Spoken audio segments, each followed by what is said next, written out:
Steve Chernausek's contributions in clinical research had a major impact in the area of growth disorders.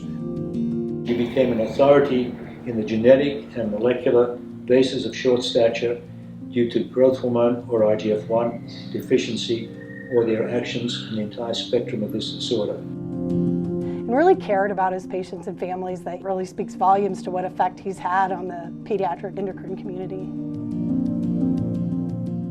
I've known Dr. Chernausek since 1982, which is 40 years.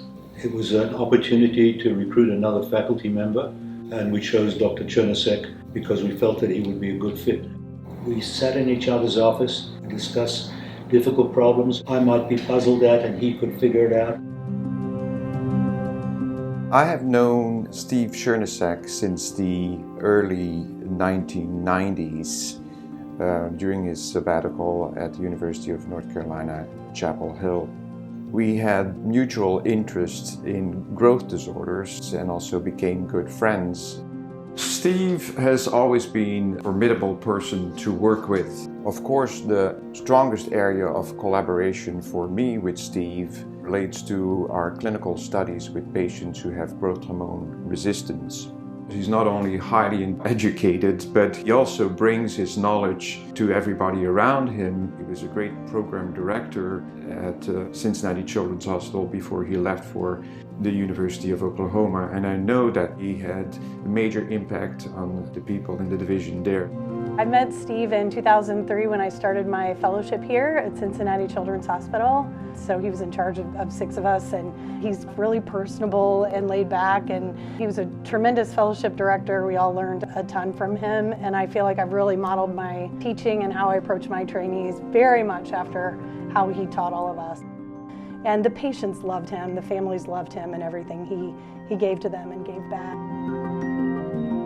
Throughout our collegiality and so developed over the years, he's a calm, gentle person, but a very deep thinker.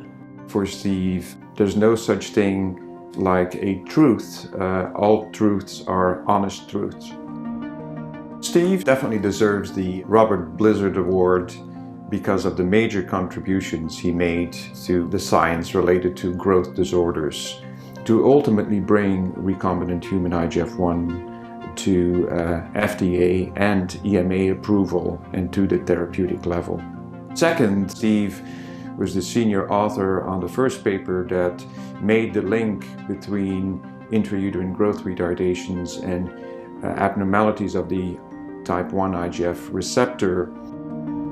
Steve built a legacy by teaching all of us how to evaluate not just growth patients, but all kinds of patients. And then again, just for so many years of teaching and mentoring, I can't think of anybody who would deserve it more than him. This represents 40 years of remarkable work, of remarkable contributions by an original mind for the welfare of children, particularly those with growth hormone and IGF-1 deficiencies.